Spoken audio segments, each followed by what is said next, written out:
उत्तर प्रदेश के पूर्व सीएम अखिलेश यादव ने पूर्वांचल एक्सप्रेसवे के निर्माण को लेकर योगी सरकार को कटघरे में खड़ा किया है। अखिलेश यादव ने कहा है कि सरकार ने एक्सप्रेसवे का निर्माण तो कराया है, लेकिन इसके किनारे शौचालय नहीं बनवा सकी है। उन्होंने ये भी कहा कि पूर्वांचल एक्सप्रेसवे के निर्माण के दौरान क्वालिटी से समझौता किया गया है और मानकों के अनुरूप इसे नहीं बनाया गया है।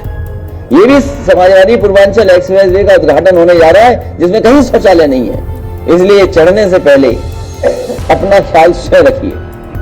जिस गुणवत्ता के साथ, जिस क्वालिटी के साथ वो एक्सप्रेसवे बनना चाहिए था, उसमें कंप्रोमाइज किया गया है, उस क्वालिटी के साथ नहीं बनाया गया है।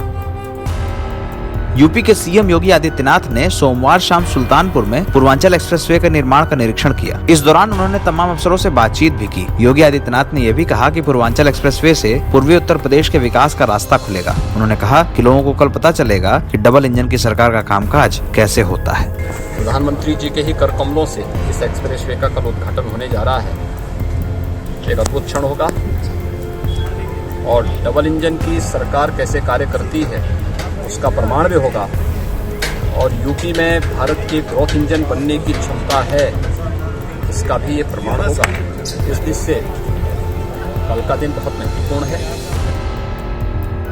यूपी की योगी सरकार में मंत्री रहे ओम प्रकाश राजभर ने भारतीय जनता पार्टी पर एक बड़ा आरोप लगाया है। राजभर ने कहा है कि बीजेपी के लोग उनकी हत्या करा सकते हैं। राजभर ने यह भी कहा कि उन्हें गिरफ्तार कराने के लिए साजिश के तहत उनकी गाड़ी में चरस या अन्य ड्रग्स रखा जा सकता है और पुलिस की कार्रवाई कराई जा सकती है। भारतीय जनता पार्टी, जिस तरह हमको बार बार संदेश मिल रहा है कि भारतीय जनता पार्टी फर्जी केस में फंसाकर ये हमारी अफीम, चरस, गांजा गाड़ी रोक करके रख करके चलान कर सकती है, ये हमारी हत्या करा सकती है भारतीय जनता पार्टी, क्योंकि इसकी सत्ता देश और प्रदेश की, पहले तो 22 में प्रदेश की जाएगी, ये तय हो गया है कि जाएगी। अब 24 के लिए भी ये परेशान है कि 22 गया तो 24 खत्म।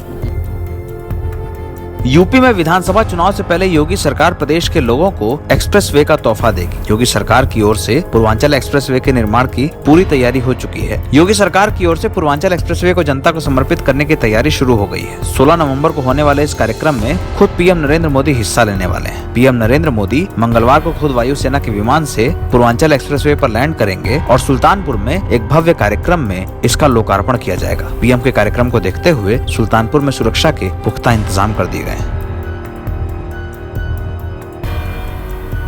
यूपी चुनाव से पहले लगातार अपनी सभाओं में भारतीय जनता पार्टी को कटघरे में खड़ा कर रहे असदुद्दीन ओवैसी अब भगवा पार्टी के निशाने पर आ गए हैं। बलिया के बीजेपी विधायक सुरेंद्र सिंह ने असदुद्दीन ओवैसी पर निशाना साधते हुए कहा है कि वो प्रजातंत्र के आतंकवादी जैसे हैं। सुरेंद्र सिंह ने यह भी कहा कि ओवैसी जिन्ना का दूसरा रूप है। जिन्ना का दूसरा रूप ओवैसी ही है, दूसरा रूप पैदा हो चुका है। ये भारत को खंडित करने के लिए राजनीति प्रारंभ किया है, क्योंकि राजनीति प्रजातंत्र में रह करके, राजनीति करके ही इस देश को जितना नुकसान किया जा सकता है वो करने की साजिश रच रहा है। तो मैं तो यही कहूँगा कि भारत को खंडित करने की साजिश रचने वाला दूसरा जिन्ना भारत की धरती पर राजनीति के क्षेत्र में आ चुका है और इस जिन्ना से सावधान रहना चाहिए। और जैसे उस जिन्ना की बड़ाई ये सब कर रहे हैं, तो आज ओम प्रकाश राजभर और अखिलेश जो है इस वर्तमान प्रजातांत्रिक जिन्ना की भी बड़ाई चालू कर दी है ओवैसी का।